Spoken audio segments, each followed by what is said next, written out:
Olá, amados, graça e paz. Aqui é a Catiane Lins do Ministério Vida. É uma alegria estarmos juntos mais um dia compartilhando a palavra de Deus. Nós estamos meditando nas cartas do Novo Testamento e a nossa carta de hoje é uma carta bem pequena, apenas um capítulo, é a carta de Paulo a Filemon. Uma carta que tem um conteúdo bem específico. O apóstolo Paulo escreve para Filemon intercedendo em favor da vida de Onésimo, que era um escravo de Filemon, que fugiu e foi evangelizado através do ministério do apóstolo Paulo e se tornou um irmão em Cristo. E aí o apóstolo Paulo faz essa intermediação. Então é uma carta que mostra uma diplomacia, uma sabedoria do apóstolo Paulo para intervir nessa situação, como um pastor mesmo, cuidando da igreja, cuidando das situações que podem acontecer na igreja, os conflitos que podem acontecer entre os irmãos em Cristo. Onésimo, quando fugiu da casa de Filemon, ainda não era um cristão, mas ele foi evangelizado pelo apóstolo Paulo, se tornou um cristão, e aí o apóstolo Paulo escreve para Filemon, o senhor de Onésimo, dizendo: olha, antes ele não era útil, mas agora ele é, tanto para mim quanto para você. Por quê? Porque agora ele se tornou um irmão em Cristo. E ele pede para Filemon com todo o carinho, com toda uma persuasão muito sábia da parte do apóstolo Paulo. Ele diz para Filemon: olha, eu não estou pedindo isso como se fosse algo que eu estou obrigando você, não estou pedindo como se você mandando você cumprir o seu dever, mas eu prefiro fazer um apelo baseado no amor. E ele exalta as qualidades de Filemon. Dos versículos 4 ao 7, ele fala o quanto Filemon era um homem de fé, um homem que exercitava o amor de Deus para com todos os santos. E ele dizia: agora Onésimo é um desses santos, é um desses irmãos em Cristo, e eu acredito que você vai exercer o amor de Deus com ele também.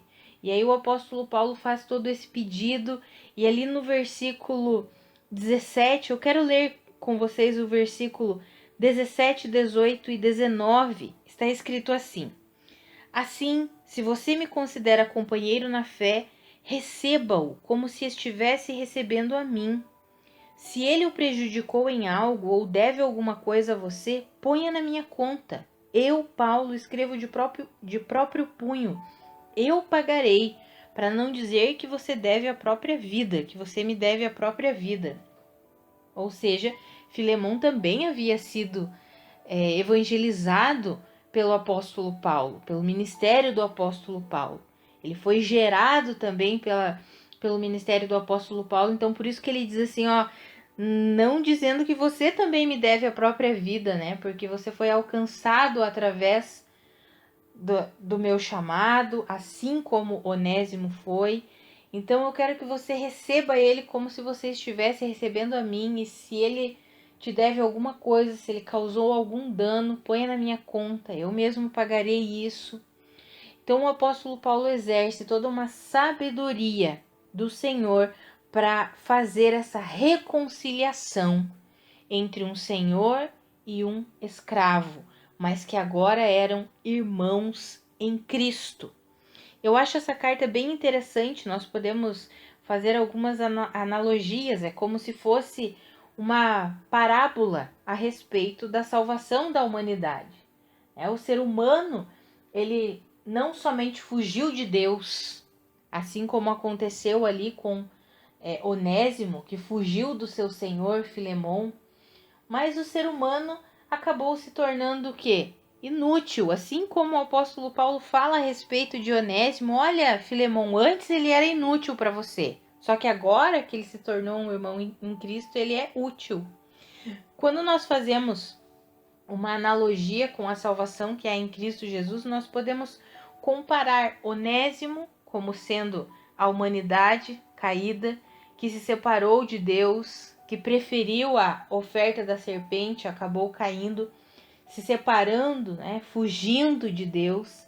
Filemon como sendo Deus todo-poderoso, soberano. E Paulo sendo aquele que é o mediador, aquele que reconcilia, que reconciliou Deus com a humanidade, que é o nosso Cristo Jesus. Jesus Cristo, o mediador entre Deus e os homens. E nós podemos ver essa carta e trazer como uma parábola, como uma tipificação do plano de salvação. Porque quando o apóstolo Paulo diz, olha, quando você o receber, receba-o como se estivesse recebendo a mim, e se ele deve alguma coisa, ponha na minha conta, porque eu vou pagar. Foi isso que Jesus Cristo fez por nós, amados.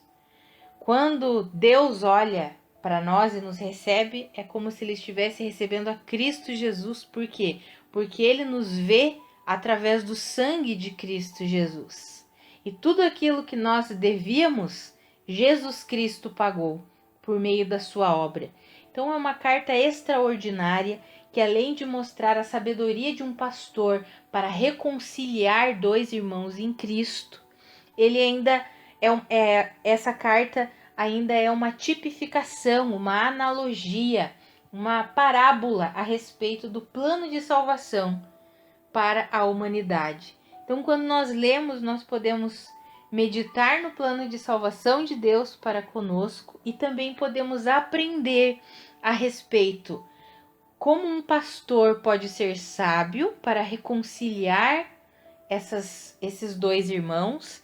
Nós vemos que o apóstolo Paulo toma o cuidado de não usar palavras agressivas. Pelo contrário, ele inicia a carta exaltando os pontos positivos de Filemon, a fé que Filemon tinha em Jesus Cristo, o amor que ele exercia para com todos os santos. Ou seja, já no início da carta ele já vai constrangendo Filemon. Para quê? Para que no final da carta ele pudesse dizer, já que você age assim, eu quero que você age assim com esse irmão que te causou um dano. Eu quero que você haja do mesmo jeito, em fé e em amor, com esse irmão, mesmo que ele tenha causado um dano a você. Então nós vemos a sabedoria de um pastor para fazer a reconciliação entre dois irmãos. Também vemos a disposição de um irmão em Cristo que errou e não teve medo e nem vergonha de voltar para reconhecer tudo isso. Claro que isso não está descrito aqui na carta, mas quando nós imaginamos que Onésimo aceitou voltar e disse, tudo bem, eu reconheço que eu errei, imagino que seja assim, reconheço que eu errei e eu vou voltar. Vou pedir perdão e vou continuar exercendo o meu trabalho. Afinal, ele é meu Senhor, vou continuar exercendo o meu trabalho para ele. Ou seja, a disponibilidade de alguém que de fato se rendeu a Deus. Ele havia fugido. Ele poderia dizer para Paulo, não, agora eu vou ser livre, eu não quero mais ser escravo, não. Mas pelo contrário, ele aceita voltar na condição de escravo e se render novamente ao seu Senhor. Por quê? Porque ele entendeu realmente o Evangelho. Ele entendeu realmente a vida pela fé na suficiência de Cristo Jesus. E nós podemos ver do outro lado o outro irmão que tinha grandes qualidades, fé, amor, que com certeza ele deve ter exercitado essa mesma característica de amor com os outros irmãos, ele deve ter exercitado com Onésimo também, recebendo-o de volta, com certeza. Então nós vemos aqui, amados, características que nós, como filhos de Deus, precisamos ter. Líderes sábios na reconciliação entre os conflitos que surgem entre os irmãos em Cristo. Aquele que errou, se rendendo, o coração que se rende para fazer o que é correto, que não sai questionando, pelo contrário, não, eu reconheço que fui eu que errei, se eu preciso voltar, me arrepender, pedir perdão, eu farei isso. Amados, é uma carta tão pequena, mas nós podemos extrair tanto aprendizado para nós. Podemos extrair toda essa questão dessa analogia com a salvação, com o plano de salvação de Deus para a humanidade. Podemos pensar nisso, o quanto nós devíamos a Deus, mas Cristo Jesus pagou toda a nossa dívida, o escrito de dívida que nos era contrário foi encravado na cruz, e por causa de Cristo Jesus nós podemos nos achegar com confiança a Deus. É basicamente isso. Com essa carta na mão, eu creio que Onésimo chegou com confiança a Filemon e entregou essa carta para ele, para o seu senhor, sabendo que a hora que ele lesse essa carta, ele receberia Onésimo com outros olhos, compreendendo: oh, agora você é meu irmão em Cristo, eu te perdoo, eu recebo você de volta. Sabe, amados, é uma carta tão pequena e ao mesmo tempo nós podemos extrair tanto aprendizado para a nossa vida, para o nosso dia a dia, para quem é líder, para quem é pastor, extraindo a sabedoria para a reconciliação entre suas ovelhas, entre irmãos em Cristo que muitas vezes entram em conflito, né? Muitas vezes nós tentamos resolver os conflitos da maneira que o mundo resolve. E aí nós podemos ver aqui nessa carta que é uma maneira completamente diferente do mundo resolver. O apóstolo Paulo usa de uma sabedoria divina para fazer a reconciliação nessa situação. E o Senhor é aquele que nos dá essa sabedoria para quando nós precisamos ser os intermediadores numa situação, num conflito entre irmãos, o Senhor nos dá essa sabedoria para nós intermediarmos essa reconciliação. Amados, Deus é um Deus de reconciliação. Deus é um Deus de perdão. E Ele ama que nós vivamos assim. Então, que nós possamos extrair tudo aquilo que Deus quer nos ensinar dessa carta tão pequena, mas tão poderosa. Que o Senhor nos ensine e nos ajude a sermos pessoas que reconhecem os seus erros, que se precisam voltar, que nós sejamos assim: ok, eu volto, eu me arrependo, eu peço perdão, eu reconheço que eu errei. Se nós precisamos ser aqueles que estão do outro lado, que vão perdoar alguém que errou, que nós estejamos sempre com o nosso coração pronto para perdoar, para receber de volta. Se nós somos aqueles que estamos intermediando um conflito, que nós recebamos a sabedoria divina, a sabedoria do Senhor para reconciliar os irmãos em Cristo. Que o Senhor nos ajude e nos ensine a vivermos assim como corpo de Cristo, como igreja, em reconciliação, em perdão, em vida que manifesta de fato o fruto do Espírito, a mansidão, a paciência, em nome de Jesus. Vamos orar, amados? Pai, muito obrigada pela Tua palavra. Muito obrigada, Senhor, porque o Senhor sempre nos ensina coisas novas. Obrigada, Pai, por essa carta tão pequena, mas que nós podemos extrair tanto ensinamento para o nosso dia a dia. Pai, eu oro para que o Senhor nos ajude, a mim e aos meus irmãos, para que nós possamos colocar a nossa vida cristã em prática.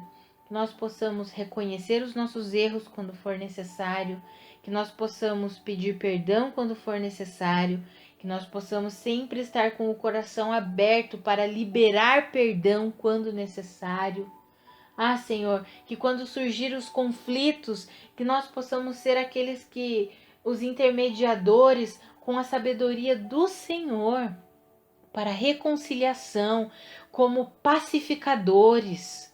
Ah, Pai, que nós não sejamos aqueles que alimentam a contenda, que alimentam a discórdia, que alimentam a raiva, a ira. Pelo contrário, Senhor, que eu e os meus irmãos sejamos pacificadores, que nós sejamos instrumentos de reconciliação, de perdão, Pai, em nome de Jesus. Ah, Espírito Santo, nós queremos viver para a glória de Deus. Nos ajuda, nos ensina, nos capacita, nos fortalece, Senhor, para que a nossa vida seja para a glória de Deus. em nome de Jesus. Amados, que a graça e a paz de Cristo sejam multiplicadas sobre a sua vida. Um grande abraço e até amanhã.